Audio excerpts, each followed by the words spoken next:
Always remember, the opinion you follow should be your own. Just consider the things stated here to be a second opinion from a complete stranger online. Happy Friday, Mike. Happy Friday, Phil, and welcome everybody to another episode of Random Waypoints, where we'll probably get random. After last week's episode, I want to put a thing in here at the beginning. I got a lot of feedback. For one, probably because I think, Phil, I'm pretty sure it was our longest episode that we've ever put out at 3 hours and 9 minutes or something like that. Or maybe it was 9 minutes less than 3 hours. I don't know. It was long with our buddy Josiah. And I got a lot of feedback on it. So maybe I'll shoot when we get to the moments here, I will interject some of the questions that people ask me. Okay. All right. How's that so sound? Are you ready to go, Mike? Because of course we're only going to cover a few topics, but they're big enough topics where I think we've got a jam-packed show this week. Oh, for sure. You know what? There's been a couple of weeks where we were like, there's not that many big news stories going on. Maybe because it was the holidays or I don't know what it was, but man, there's a lot to talk about this week. So, all right, might as well start with the top story, Mike. Everybody's heard about ICE in Minnesota and the shooting. Renee Nicole Macklin Good, a woman with a wife and a 6-year-old, was killed during an ICE encounter when an officer fired saying he feared for his life. That same officer had previously been dragged by a vehicle during riots. Mike, shouldn't surviving extreme trauma automatically trigger evaluation, therapy, and time off the front line before officers are put back into situations like this? Well, absolutely. But I mean, there's a lot to unpack here, just in general. So you wouldn't say that that's the root cause? If a person shouldn't have even been there, wouldn't that? I don't. Well, okay. You're making me give you answers, I guess. So, yes. I do not believe that was the root cause. I do believe that was certainly a contributing factor to this. The fact that the guy, the story has come out that he was involved in another vehicle incident where he was dragged. He was dragged and had a bunch of stitches and whatnot. So there's relevancy to that for sure. And yes, to answer your question, I do believe that if something, well, first of all, I'm a little surprised, and maybe I'm just a pessimist here or whatever, but I'm a little surprised that somebody got into such a serious altercation, was that seriously injured, it sounded like, because I heard 30 stitches or something like that, and that he's even back on the job. I mean, in our country, you'd be surprised. I mean, he would have got a bunch of money and been retired for life. So the fact that he is back in service, which sounded like fairly soon after this happened. I don't know how soon, but relatively speaking, fairly soon. And do you think that is a contributing factor? I would definitely believe so, because look, you can't shake that out of your mind. Some car running over you, right? I mean, no, there's no way.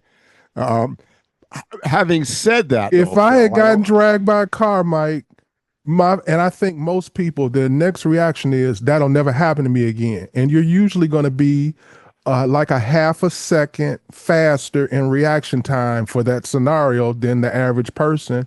And you've generally probably choreographed it in your mind what your response would be. I know if I had been in danger like that, I would have played out every scenario for the future. Yeah, I would agree with that. The reason that I said, though, that I don't think that that's the main cause, and not to get super deep, but we always do anyways, is that I think today is deep day, bro. Today is deep day. Okay. Well, I think what really is the cause here, and you know how I rail on California all the time here on the show, and I know I got my people out there like, why does Mike hate California so much? I'm starting to think I hate Minnesota the most. What is going on? What is going on in Minnesota? And I think, to me, this is what gets to the core of what actually happened. Because let's put it a rewind here for a second. And Minnesota obviously was the site of the George Floyd incident a number of years ago. How many years ago was that? Three years ago, maybe. At least I thought it was longer, but it could have been. It could have been maybe 4 or 5 years ago. Anyways, so you've got that going on. You've got this situation with massive amounts of fraud. We mentioned this last week on the podcast, and more stuff has come out since. And by the way, since last week's podcast, Tim Walz has announced that he's not going to run for governor because of a lot of blowback of this fraud stuff. So obviously, there's more coming down the pike that we haven't even heard about. So you've got all of that going on. You've got the Somali deal that we talked about a little bit on the prior podcast, where they have a large Somali population. I think to some extent they were thrown under the bus with some of this immigration stuff. So you've got that undercurrent going on, and then you've got, let's just cut to the chase. You got Tim Walz, who ran for vice president of the United States, who, in my opinion, is largely incompetent and says all sorts of dumb things. Yeah. And then you've got the mayor of Minneapolis, who might actually make Tim Walz seem like he's intelligent, because that guy has got all sorts of baggage and issues and sounds like a moron too. So, and then you had all of these guys in government basically coming out and saying, hey, we are not going to work with the feds. Don't come to our town. Don't come to our city. Don't come to our state. We're not working with you. We're sanctuary. We're going to not cooperate. There's an element, and I'm not suggesting that, I'm not taking a side here from the standpoint. I'm not suggesting that they are, how am I trying to say this? The problem here is, and this is greater than Minnesota, but like, how do we have a society or a country that where law enforcement isn't all working together?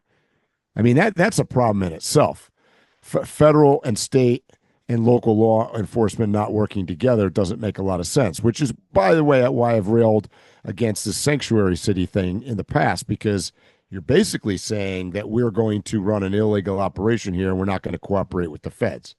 So that whole issue is somewhat of a problem. But my point to the whole thing is, all of this is setting a tone in that state in particular, where there is a high level of tension. And I don't need to tell anybody that's listening to the podcast out there that this ICE shooting yesterday or whatever is going to make this worse. It's going to get way worse. This is a huge news story because we were already a super divided country, but man, this is going down a road of like no return pretty much. And I feel like some of this was set up both by the powers that be in Minnesota and, quite frankly, the powers that be in Washington too. And I'm not saying for a second here that Trump and his administration isn't also inciting violence. Let's be clear here. I'm not taking one side or the other. But I think that's why this woman, who largely sounds like she was, well, okay, I'm going to get somebody to attack me here, Phil. She's largely innocent. However, I asked the question of anybody that's listening to me right now: if ICE was on your street and doing any kind of action, regardless of whether you believe in it, don't believe in it, or whatnot, would you place yourself in the middle of it and then not listen to law enforcement? I don't care whether it's police, army, ICE, it doesn't really matter. And have law enforcement say, get out of the car or stop or get out of the way, and not listen to them. Oh, that very rarely ends well. Okay. So whether she's innocent or not, she made some bad choices. Let's just say that. Yeah. I mean, right? There's no denying that. Absolutely not. Mike, this is one of them situations where everybody wants you to pick a definitive side. And Yeah. I can argue for every single person involved other than the Trump administration and the Minnesota government. But Yeah. the actual shooter, the person who got shot, the other ICE Yeah. officers and them, I could defend all of them. Mm-hmm. Like when I brought up about his prior situation, I'm not boo-booing on the officer. He's done what a real man does. As soon as he got patched up, he was like, "Yeah, I'm ready to go to work." And he probably had a little bravado, and he was like, "Yeah, that didn't bother me, even though it may have shook him." Right. I'm not faulting him at all. No. It's one of those things where you're supposed to have a policy in place that's standard, that you're not on the streets anymore, and it's not left up to you. So your pride isn't hurt. The team isn't looking at you in a certain way. It's standard. So I'm not mad at him. If I have to be upset with a person's behavior, the most, it's the person who allowed him to be there after having such a traumatic situation. Now with the lady, it's hard for me to defend her at all, other than I think she shouldn't be dead. She shouldn't have been there. I think we can agree shouldn't have with been that. protesting. She should have listened to their commands. So, but she shouldn't have lost her life. That's an issue here in America.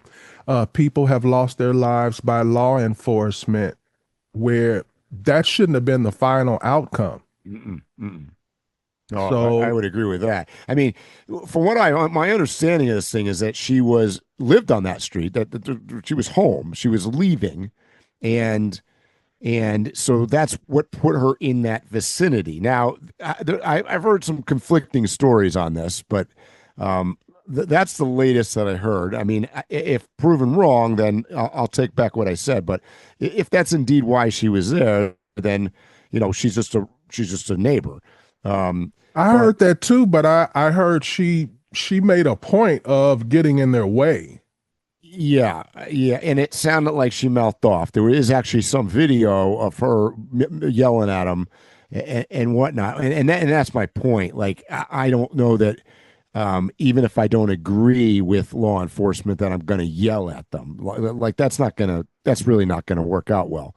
So, so there's some fault placed there. She definitely did not follow a command when asked to get out of the car or stop, because she put it in reverse and then pulled forward. And yeah, depending on what video you watch, and because there's a couple different angles out there, it looks like maybe she's trying to flee the scene, but she didn't do a good job of taking into account that there was an officer standing in front of her car.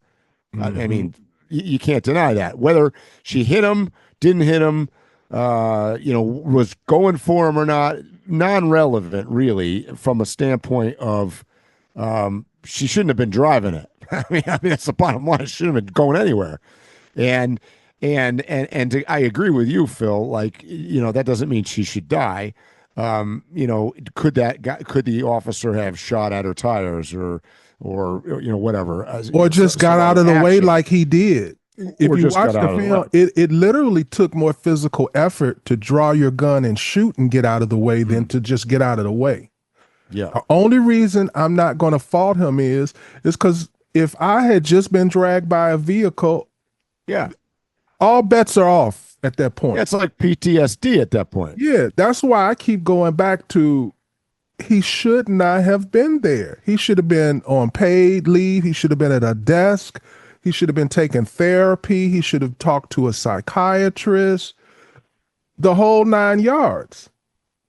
Yeah, and the problem is that it's been politicized to the point where originally, people would go, well, yeah, this is what happens because there's untrained ICE people because they just got, drafted and they're paying them and blah, blah, blah. Well, as it turns out, this guy is none of those things. He was a veteran. He's been there for a long time. He's been involved in this during, by the way, Biden administration and other administrations, not just Trump's. So that argument doesn't work very well. But I agree with you, Phil. I mean, that's a scenario. What my problem with ICE in general and our quote law enforcement actions is that it does not appear that it's very well run or very well organized. I understand the goal. I understand the goal completely. And by the way, that's what they should be doing. Their goal is to remove illegal people from the I don't United think States. that's their goal. Well, that's supposed to be the goal. I think their goal is to dramatically, visually do what you just said. Yeah, maybe. Slight little difference, but it's a big difference. Because and that's the problem, I believe they could actually be more effective if they weren't in these large groups and masks and everything. Just go to the place, arrest the people, and be out. They are making a point of being demonstrative about these arrests. They want them filmed and everything. And that's my problem with the politician side of this, is that the reason that they were sent particularly into Minnesota is because was a hotbed of problems perceived by this administration, and they sent him in to poke the bear. And on the other side, the administration of Minnesota has poked the bear already. They were the ones that basically, look, Trump is the kind of guy, if you get his attention, he's going to do something. Well, Minnesota got his attention by being anti-Trump. And then he's so what you're really looking at is two almost childish sides, politicizing the whole thing, and then you end up with somebody dead. And I found it ironic that the mayor of Minneapolis said, well, you knew this was going to happen. It was going. Well, of course. Yeah, I mean, you guys been talking about it for weeks and months. Yeah, it's going to happen. Mike, I'm only backtracking to this because I'm shocked at how long it's been. George Floyd was killed in May 2020. Shit, so that's like 6 years. Yes. Oh, man. Oh, yeah. In a couple of months. I thought it was less. Yeah, okay. Time is flying. Yeah. Mike, this week, China became the world's top car seller. 27 million vehicles in 2025 versus Japan's 25 million. While Chinese automakers grew 17% year over year. The US blocked that competition with triple-digit EV tariffs and tech bans. But Ford's CEO says China is a decade ahead in batteries and software. Mike, are we protecting jobs or pricing ourselves into permanent second place? Well, are you from the auto industry? I mean, we're not in second place. We're in like 12th place probably. But, it's a little bit cyclical though. Think back to when you and I were younger. Japan, as an example, we used to say, Japanese cars were shit. In fact, we used to say everything from Japan was crap. Mm-hmm. And then China came along and replaced that. Well, guess what? China is, and actually in between that, Korea was there. Korea came along and replaced that. And then now the Korean cars are pretty damn good. And now China replaced them. And I think, I can tell you from firsthand experience here where I am, Chinese cars are probably number one that I see around town here. The BYDs, and there's a couple other brands that I don't even remember their names, but we see them all over the place. So one of the advantages that China has, and the reason they're making so many cars, is that they can sell to a broader market, meaning they're selling to Mexico, they're selling to Venezuela, they're selling to where American. We're not selling to as broad of a market, for one, and in fact, some of those cars, like BYD, is not even sold in America. They sell, ironically, they do have a presence in America. They sell, if you've ever been to particularly California, on a bus or something in California, most of them are made by BYD. So they're in America from a a corporate level, but they don't sell. And supposedly they're claiming, who knows if it's true, that they don't really want to sell their cars in America. It's not a good market for them. Well, maybe not. That may be so, but I know it's at least a 100% tariff. I know it's like 100 and something percent tariff on them. So it's almost impossible for them to sell the vehicles here. Yeah. So, well, unless they do what everybody else and make it in America, like that's what Japanese and German have done. So do the tariffs buy time to innovate for America, or do they just remove the pressure that forces innovation? Well, I think they get us $2,000 for each of us in our tax next year. No, I'm kidding. That's what we've been promising. No, I don't know. I mean, I'm going to hold judgment on this I don't want to get too into the tariff thing again, because as I said, I think on many podcasts ago, I'm not a big fan of them, but I'm holding judgment to see if they work, don't work, or if they're really doing anything positive or negative. I'm not sure yet. I think it depends on what you're talking about and what country you're talking about. I'll give you an example of that while we're talking about electric cars. BYD, their number one market in the world is Mexico. And ironically, the Mexican president, Claudia Sheinbaum, has largely imitated Donald Trump, particularly on tariffs. And she has tried to put, and has successfully put, a lot of tariffs on China now. And what has been announced now is that BYD is going to be manufacturing their cars in Mexico. So I would argue in that scenario that possibly it's effective, because it looks like she's getting them to move some of their manufacturing here. And I think that could also happen in the U.S. Well, I think that a few years from now, electric vehicles are going to be almost just done. So they will have won a championship in a league that no longer exists. That's the way I look at it. And to add on to that, I thought that BYD was all electric, and I was wrong, because I've now since found out, since I see them sitting around here in town, they actually started out almost all electric, and now they're actually making hybrid and gas powered cars. So even the Chinese know that. I think you're right, Phil. So, Mike, China just finished up intimidating military. They finished up doing military drills surrounding Taiwan, and Taiwan says it easily locked onto Chinese aircraft during drills, including jets Beijing claims are hard to detect. And with Taiwan at the center of America's semiconductor supply chain and tariffs already pushing electronics higher, Mike, isn't the real question whether people should stop waiting and buy their tech now before geopolitics drives prices even further up? So I'm just basically saying prices are, it looks like we're headed toward war, whether it's an actual physical war or it's going to be a resources and import-export war.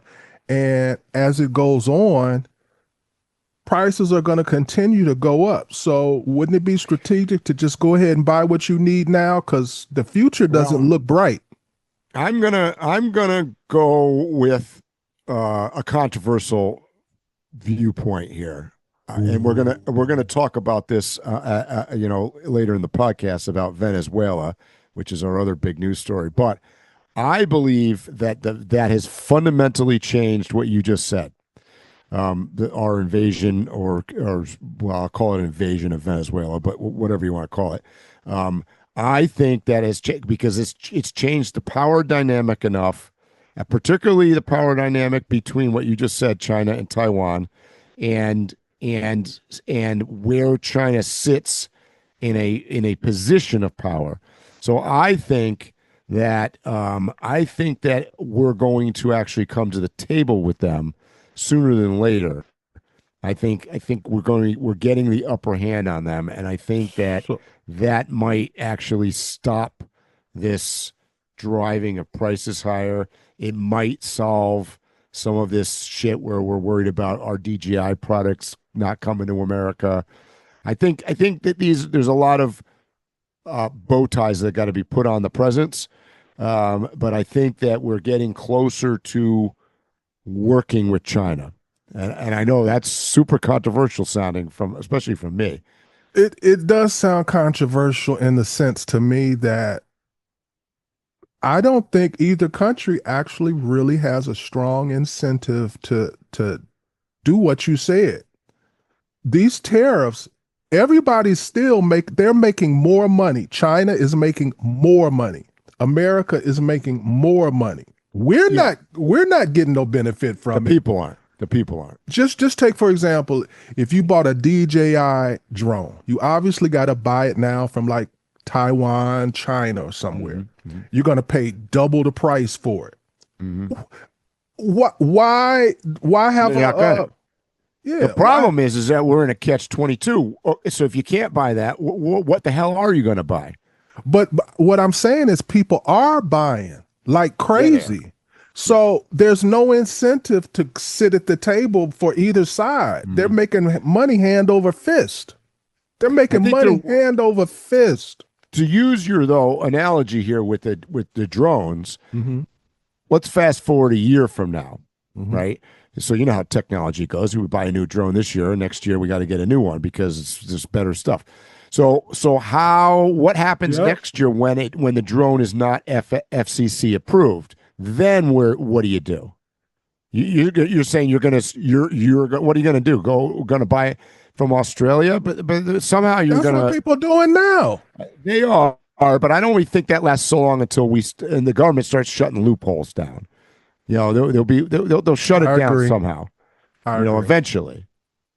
They'll be like, damn, that Phil and Mike, they keep buying shit in Australia. What's this all about? So, Mike, the U.S. has seized the Russian flag tankers Marinera, formerly Bella 1, after a weeks-long Atlantic chase, even as Russia reportedly sent a submarine and other naval assets to escort the empty ship that had tried to evade a U.S. blockade of Venezuelan oil sanctions. This dramatic move marks a rare direct maritime confrontation in rising U.S.-Russia tensions. So, Mike, does hauling in a vessel shadowed by a Russian sub change the rules of engagement at sea? Okay, I'm full of controversy today. What I think is happening here, I'm going to give some credit here to Trump. I think Trump has called their bluff, meaning he's called, and when I say they, I mean Russia and China. I think that we can do, this is a bold statement now, I think we can pretty much do whatever the hell we want to do. Yes. Those two countries are incredibly weak. Militarily, they're useless. Both of them. That's why I led with the Taiwan drills that they had, and how they were shocked at how none of their stuff really works like they say it works. It does. And I'm going to tell you why. It's a cultural thing to some extent. I was reading an interesting article. I don't remember if it was the Wall Street Journal or New York Times, but it's super high tech, right? So they sent billions of dollars worth of high tech military equipment to Venezuela, and as you saw, it was completely shit. Didn't work. Useless. Not because the technology wasn't there, not because it wasn't super well made or any of that, which, by the way, is a problem for Russia. Russia has two things going against it. One, they don't have the money, and they don't have the technology, so they suck at everything. China has the money and has the technology, but they don't have the culture. They don't have the understanding, I don't think, of how things need to work. And what they didn't plan out was they had a bunch of high-tech equipment that really couldn't work together and wasn't smart enough to overcome the human element to it. So we were able to, in the case of the Chinese equipment, which is Venezuela, we all we had to do was take out one small thing, one piece of it, particularly the communication side of it, and suddenly it's all been lobotomized. It's useless. And I think they're a long ways away from getting to the point of fixing that. So I think we've shown that they're useless, and they're not taking over Taiwan anytime soon. And Russia just learned that they on their own if they mess with us. China is not coming to help. So, and by the way, and all these countries, Venezuela included, have found out that neither Russia or China is coming to help. They're not coming to help. By the way, I want to shout out here to the Random Waypoints podcast, because if you guys are listening, you know that Phil and I had probably 5 people send me messages going, Mike, I think that's a little far-fetched. We accurately predicted, I think we gave it 10 days. Within 10 days, we were going to go into Venezuela on the ground, and we were going to go after Maduro. And guess what? We were right. Mike, if you're going to brag on us, you got to be more accurate than that. Was it 5 days? We made that prediction when the boats came into the Caribbean seas. That's right. We did. We call this stuff right. Yeah, I have been explaining what's going around. I've been talking about that water channel for months now. Yeah. And now I'm watching all these news people basically explaining what we've been talking about for months. And I'm like, Yeah. So Mike, keep on listening. You're going to find out what's going to happen next. So we just told you Taiwan is not getting invaded by China. I'm telling you that now. It's not going to happen. So Mike, Venezuelan President Nicolas Maduro is in U.S. custody. And President Trump says the U.S. is going to run the country under absolute resolve after a covert capture amid oil stakes, global backlash, and real military and economic costs. Mike, is this liberation, intervention, or straight power politics? Well, I think it's a little bit of all of them. I think that so let's look at what we did. We went in to a country that has long been an enemy since Chavez was in power. In fact, he's been an enemy to his own people, and they've been enemies to the region in general around them. So no surprise. And the only people they were working with were bad characters, I call them. Iran, Cuba, Russia. They weren't working with anybody that was, on the up and up. So we go in and we take out an indicted guy. Now, you can have your opinions all you want, whether or not rightfully indicted, not it doesn't. That's irrelevant in my opinion, because it was supported by both sides, the Democrats and the Republicans. Joe Biden's administration upped the bounty on him to 25. By the way, just so people out there know, you don't put bounties on somebody unless you plan on getting them, right? The whole idea of a bounty is that we're going to go capture them and then you can get the reward. So this was done by both administrations, or all administrations. This goes back quite a ways. So it wasn't just, this is not a Trump thing. Having said that, it is a Trump thing from the standpoint is, from a good side, he's the only guy that had the balls to do it.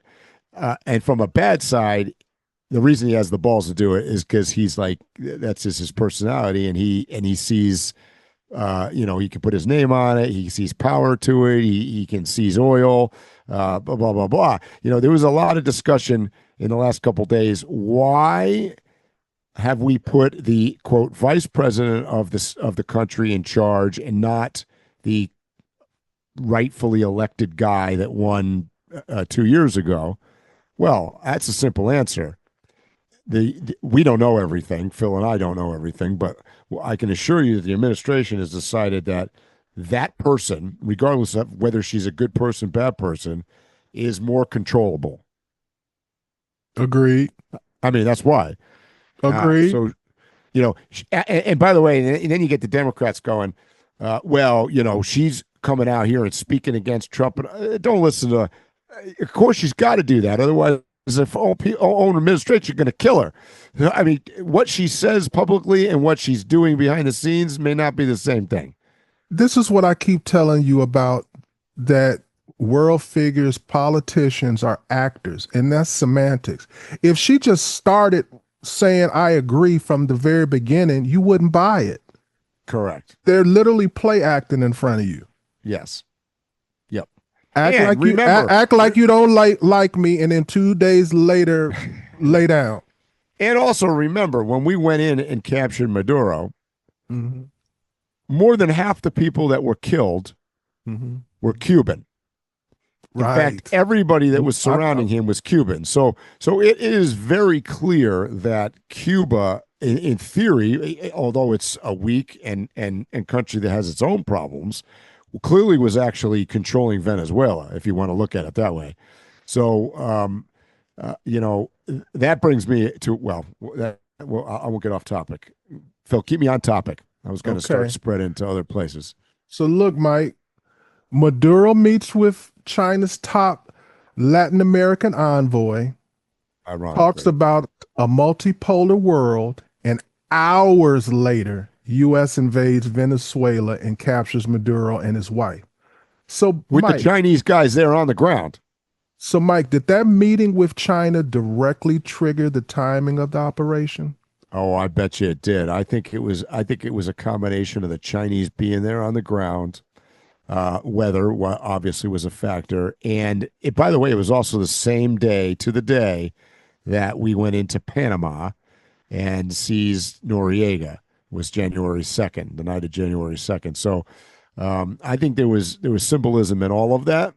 But to answer your question, I think so. That was a big FU to China. Both their technology that they supplied to Venezuela and the fact that China was attempting to make an axis of evil, I'll call it. And we shut that the hell down. China is out. Mike, it reminded me of the movie 300 when they sent the guy to come tell them to surrender and this is how it's going to be. And then he got pushed down into the hole. Yeah. It's basically the same thing. They were like, you're not going to get out of here with a message of peace to China. Right. That's for damn sure. And there are serious questions. I had some questions when it first happened, and I've got more questions now, whether this was, quote, an inside job, meaning whether Maduro was involved in this. And what I mean by that is that, he might have had to save face and allowed or coordinated with the U.S. To get him out. Because, as I say, I think Cuba had more control and more power over him than people are letting on. And, it's possible that he had no choice. Trump had said that he reached out to them weeks in advance, negotiated him out. I don't think he had an out because I think they would have killed him. So, Mike, this is about to be like an open discussion now. So we've got communist China, one of our biggest enemies. We've got Cuba, who was basically in charge of Venezuela. They're involved in Venezuela. They're involved in Cuba, which is a communist country. In New York, we have an openly blatant communist mayor. And then he has someone working under him who's a communist that's going to be running housing in New York. And I could just keep going on where in America and outside of America, it seems like uh, communism has become more popular, and people are far more comfortable with wearing that label on their chest. So my question is, how did we get to this? I remember in the 80s, the Cold War with Russia. Uh, that was like a constant thing in the news, the Cold War in Russia. We heard about Moscow recruiting everyone from powerful insiders and law enforcement to everyday Americans, and about deep cover KGB spies living quietly for years. And then the FBI confirmed in 2010 with the Russian illegals program and Anna Chapman. So, Mike, have we forgotten that recent history, and are we making the mistake of not questioning the agendas of American citizens who now so openly embrace communism? I mean, I think I think I take a step further. I think we're not. We've almost returned not just to the '80s and the quote Cold War. I think we've returned almost to the '60s, like we're around the Cuban Missile Crisis kind of feeling. I think that there is how would I word this? There are movements on both sides right now. I'll call it I don't know if communism is the right word, but Mike, it's never been this popular in America to be a communist. It's blowing me away. So you got that side, and then you've got the other side where it's almost returned to imperialism, right? Yes. So I think that we have shifted all of a sudden. You and I have talked about this before, where we've gone away from a quote global economy, or we feel like we're moving away from it, and now I would argue that we are moving towards I mean, if you follow what Trump's doing, we're moving towards an economy based on a regional economy, but it's based on imperialism because you want to bring in more. So I'll give you another prediction. I think that Cuba is going to fall very soon. Oh, they're not going to hang on. They're going to get literally blacked out, meaning they got no oil coming in. They're going to revolt. I think that they're not going to survive. And by the way, I wouldn't be surprised if we went in to Cuba as well and seized the leadership there. I wouldn't doubt that either. I could see that being the very next move, because I don't think it's like that's something we could accomplish, be very successful at in a very short time frame. Yeah, if it took us 5 hours in Venezuela to pull off that operation, it'll take about 15 minutes in Cuba. So I would agree. I mean, but what I mean by this is that, see, these are setting up. It's fundamentally changed. I don't think people realize how important the whole Venezuela thing was, because it's fundamentally changing how the world works. We talked about earlier how it has basically shown the world that China and the Soviet Union, or I'll call it the Soviet Union, but Russia and Putin are weak. It's also shown that we are pretty damn strong, and more importantly than strong, we're willing, or maybe "we" is not the right word. Trump and his administration is willing to use the power.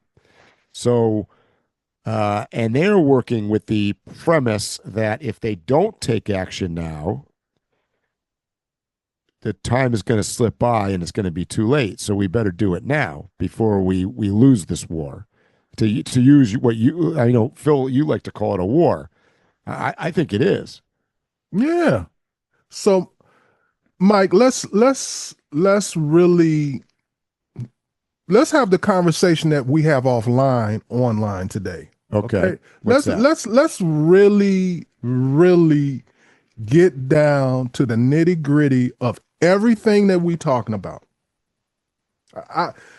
I'm going to be a little long-winded, so bear with me, please, Mike.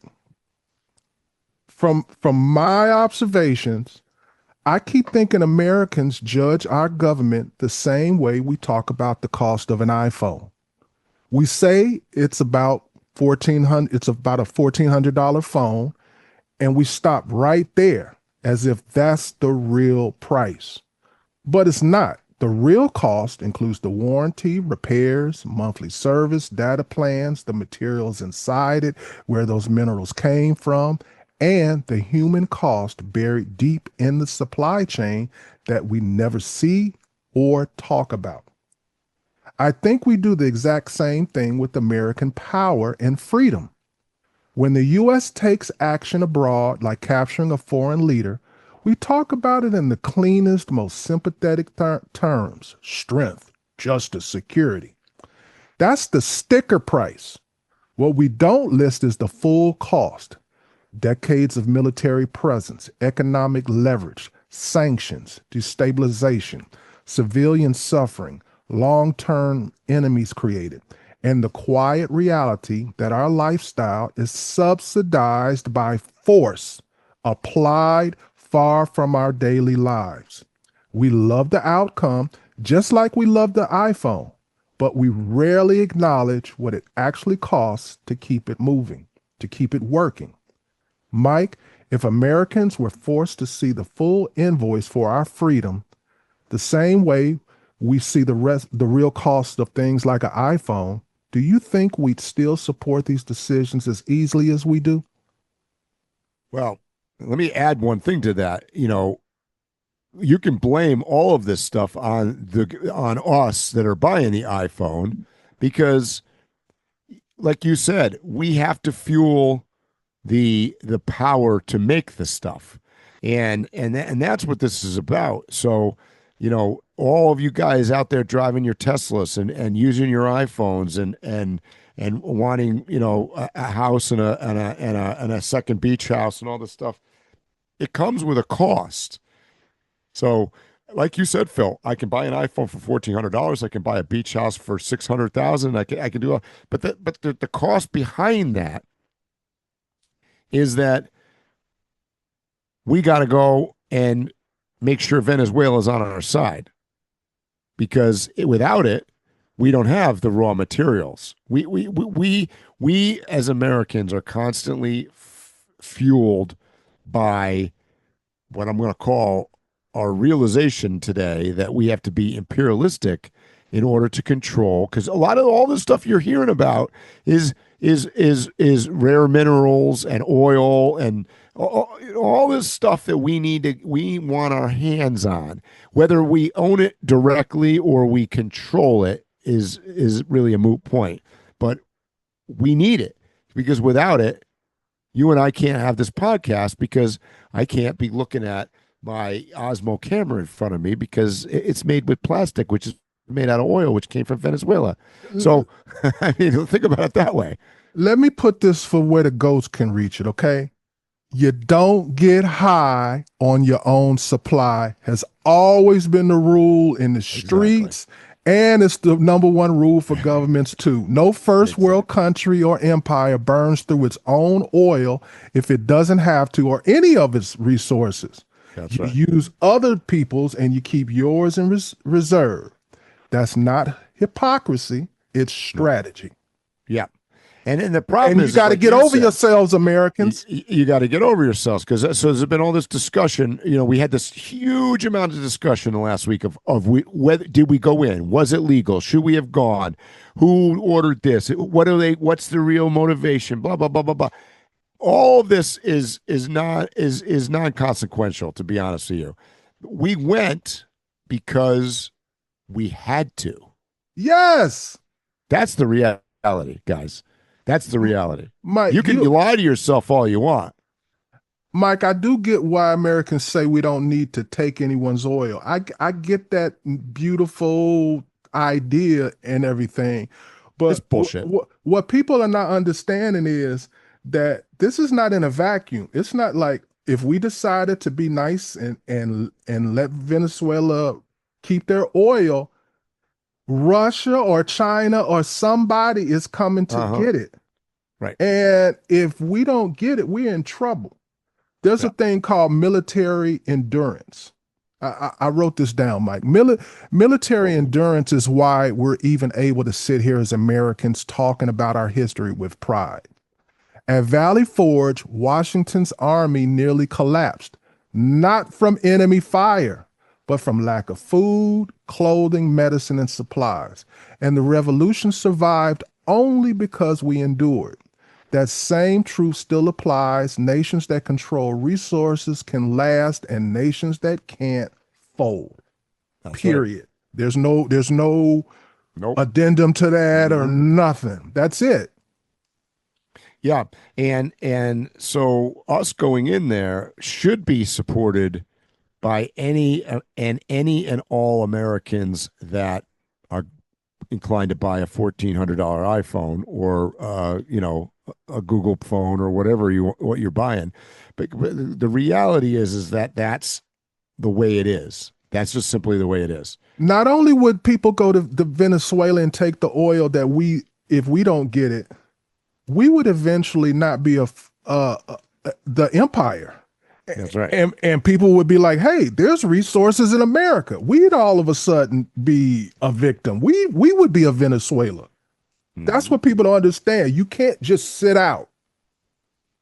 No, because if you isolate yourself entirely, eventually you become weak. You have to use your own resources. And then guess what? Like you said, somebody on the outside is going to be like, geez, we really need to go in and take over America because they've got this.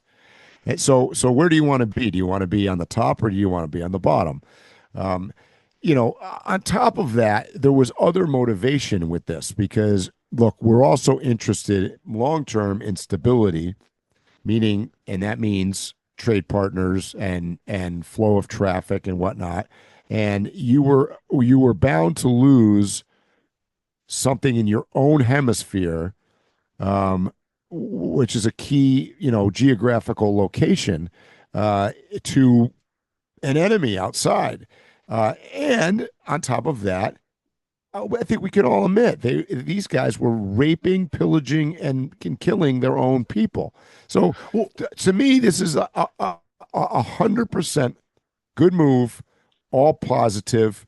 The only negative that I'm going to make a comment about is when Trump gets up there after we pulled this off and says, we're going to run Venezuela now. I go, oh, geez. Oh, God. That was not the right word to use. I mean, I control, if he said, we're going to control them. Okay. I'm on board with that. But when you tell me that Pete Hegseth and what's his Marco Rubio are going to go down there and be the president and vice president, that's what it made it sound like. I go, oh God, that's a disaster. Because look, you have a timeline with the local people, right? Because at the end of the day, you need the citizens of the country on your side. And this is what we saw in Iraq. We went in, and if you remember when we first invaded Iraq, everybody was excited as shit. They were, toppling statues, and they were going, yay, yay, flying American flags. That only lasts for a small amount of time. And if nothing happens, they become bitter, right? Now you're just an invader. And if we were smart, if Trump was smart, and I'm not suggesting that he is, but if he was, we would be on the ground, maybe not boots on the ground, but we would be on the ground in Venezuela making sure though those people are eating, they got everything they need, and it got better. It visually, physically, and emotionally got better for the people than when Maduro was in charge. That's what we need to happen. Because then, look, if we send in all of our oil executives and Marines to protect them, we can pull out oil. We can do all this great stuff. Eventually, that ends up like Libya, where you've got outside organizations like FARC and other across the border in Colombia, and next thing you know, we are fighting rebels, which is what happened in Iraq. We don't want that. So, Mike, I had to shut somebody down this week.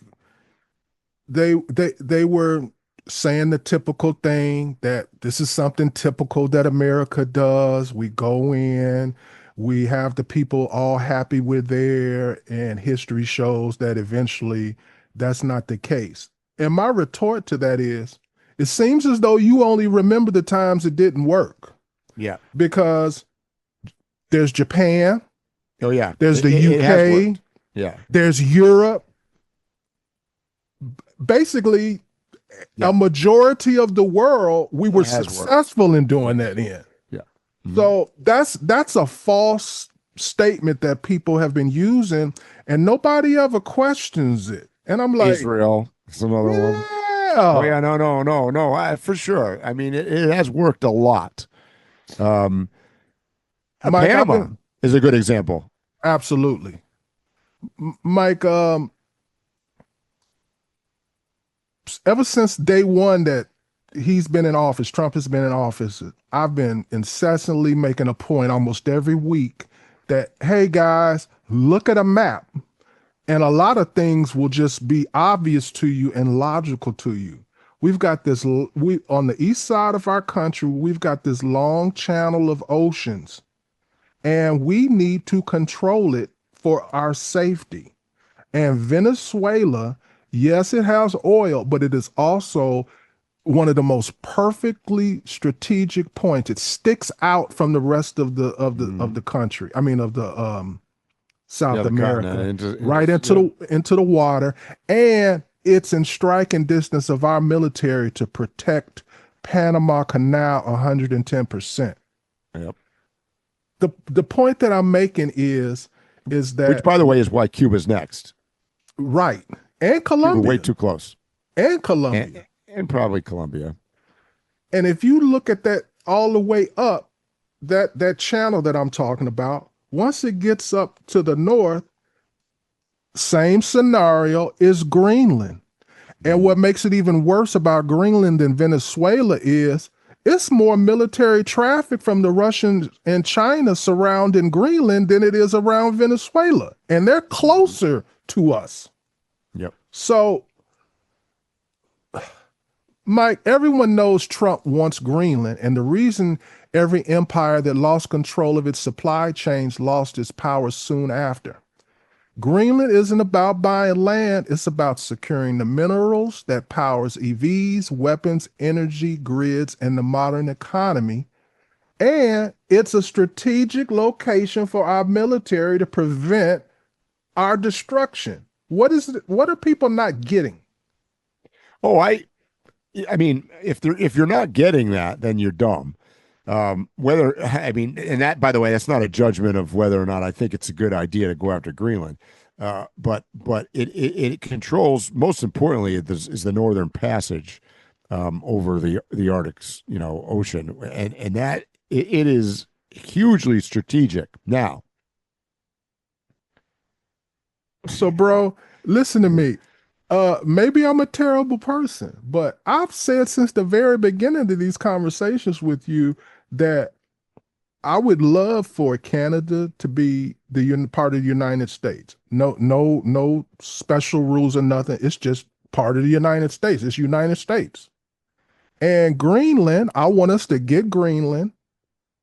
I'm okay with our relationship right now with Mexico, as long as they're agreeable. But the perfect thing would be for all North America to be America, in my opinion.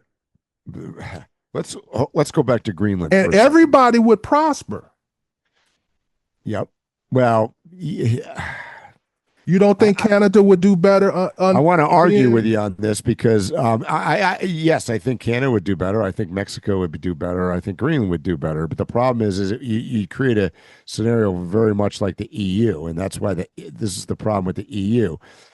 All of the poor countries and the countries that had less technology and economics brought down your big countries in Europe, mainly Germany, France, and the UK when it was in it. So I mean, that's the problem, is they would all pull down America, Canada included, for sure. It would give the collectivity resources and geographic strategy for sure. But to go back to Greenland, here's my problem with this. You cannot go on national television and say we're still considering militarily invading Greenland. I mean, oh my God. I mean, It's okay. working though, bro. He's got Denmark and Greenland. I know, because they're not even talking because I tough would. back to him. They're not even talking tough back to him. Here's my thought on it. I agree with you. I think I would be great if we had Greenland, but why don't we just offer them a lot of money, like by the election? That may happen. That maybe the citizens of which there are not that many in Greenland have already split off from Denmark, meaning that it is now an autonomous, basically on its way to its separate country. They have votes. They've had votes in the past, whether to become independent or not. So why not just say, look, we're going to buy Greenland, and in doing so, each citizen is going to get shit. Phil, we probably could give each citizen $1 million there, and it wouldn't cost, that wouldn't be a lot of money. So why wouldn't we do that? To me, that sounds a lot better, a lot nicer, and a lot more powerful than, well, Marco Rubio and I are considering, sending bombers in. Well, no. First of all, we already have a military base. We already control the island, really. Denmark looks so hypocritical to me. It's like, no, we want to continue colonizing them. How dare you? Yeah. Well, and there's some truth to that, which is why they haven't said a whole lot, because there is some truth that they have to be careful of what they say, because Greenland has not necessarily been huge fans of that situation either. Right. Well, I'm not going to support Trump saying that we're going to militarily invade a fellow NATO member. I mean, this is a problem. And you know my thoughts on NATO and UN. I mean, NATO could be useful as long as everybody chips in, which, by the way, we've improved. We still paying the UN to me is a useless organization that needs to go away. UN is a complete. I said it. Okay, I agree. Say something. UN is a completely useless organization. Waste of time. Waste of money. It doesn't benefit anybody. The UN is a symbol of something that it's not. What they're really like the United Federation of Planets. It's like It's like Star Trek, but that didn't work out in Star Trek either. But what they do, and it seems like people don't recognize, and they do it right in front of your face, is it's a organization that allows the top dogs in the organization to do whatever they want, and slows up the process of attack. Else. Yes. And the problem is that your top dogs are on the Security Council, which, by the way, is permanently. That ain't United Nations if everybody ain't on it. That's right. And the Security Council is permanently gridlocked, right? Yeah. Then you've got. It's never going to be. You're never going to get a unanimous vote out of them. Period. End of story. Ever. So it's a useless organization. It's stupid. So wrap this up, Mike. Everything we've talked about. What the hell is going on in this world? Are we gonna? Is it gonna be crazy like this for the rest of Trump's yes presidency, and after his presidency revert back? I don't know. That's no. I mean, let's put it this way. I'm sure there's people out there in their fantasy la land that are like, well, when Trump gets out, we're going to elect somebody that's decent, normal, and whatever, and we can get rid of some of this stuff. And you'll probably get the name of Trump off of the the Kennedy Center in New York, in Washington D.C. Okay, I'll give you that.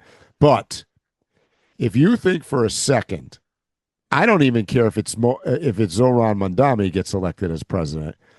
If you think that they're going to go backtrack and say, no, we don't want the oil from Venezuela anymore. We don't want it. No. We're on the same page. Whatever he accomplishes, regardless, is going to be continued on. And this goes to my theme overall whenever I'm talking on this podcast is it don't matter who's in office, those main things, they're going to do it. Yeah. The opposition acts like they don't agree, but when they get in office, they do the same thing. We are an empire, and we're going to have to get over that. And we're going to do empire type stuff. And if we don't, we in trouble. We are in trouble. And the problem is that as much as the Trump haters don't want to admit to this, his success has lied in the fact that he has the balls to actually do something. And not everything, I'm not saying that everything he's doing is good, right, or for the right reasons, but it's like half the battle when you own a business is getting your employees to show up to work. Well, we've solved that with the president. Half the battle is having the president do something and not just stand there and mumble or stand there and just cater to nobody. So I give him credit from the standpoint that stuff is happening, and maybe, just maybe, thank God it is happening, because if we had waited any longer, the window might pass and we'd be screwed. Yeah, we were however long the plane ride is back to China from Venezuela. That's right. How. Yeah, it's the truth. I know, and that is scary. So, I think that to summarize this week's biggest news stories, twofold. The Venezuela thing is a bigger news story than people are even willing to admit.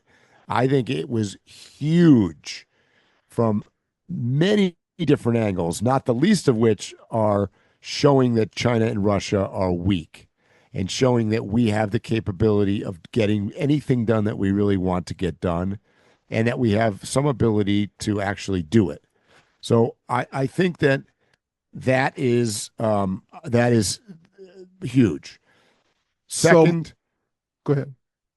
Minnesota has shown that, on the contrary, has shown that some of the policies that are in place may be the right policies, but the current administration is not where they excel in doing things. They don't necessarily always excel in doing them well. The ideas are good. The implementation is lacking. Well, Mike, if someone were to ask me, give me Trump's biggest accomplishment, it's not Venezuela, it's not being reelected, it's none of those things. It's that he has set a precedent for the future where presidents can't BS us as much, and they can't tell us, they can't kick things down the road, because it's been demonstrated you got a lot more power than you like to say. Their favorite thing used to be, we're tied up in the bureaucracy.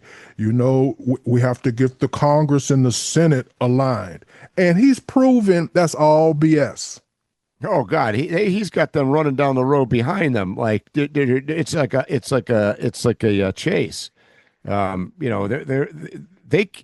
He's so dynamic that they can barely keep up. I mean, that's the reality. So, Mike, wrap this up. Well, I mean, I guess the best was this a good news week, or was this a bad news week? I think it was good news in the fact that I think the Venezuela thing, to me, is going to turn out to be positive. I think it was bad news that, unfortunately, I think a lot of what Trump's administration has done with immigration has been good. We've largely shut the border down. We've, they were pulling through on stuff.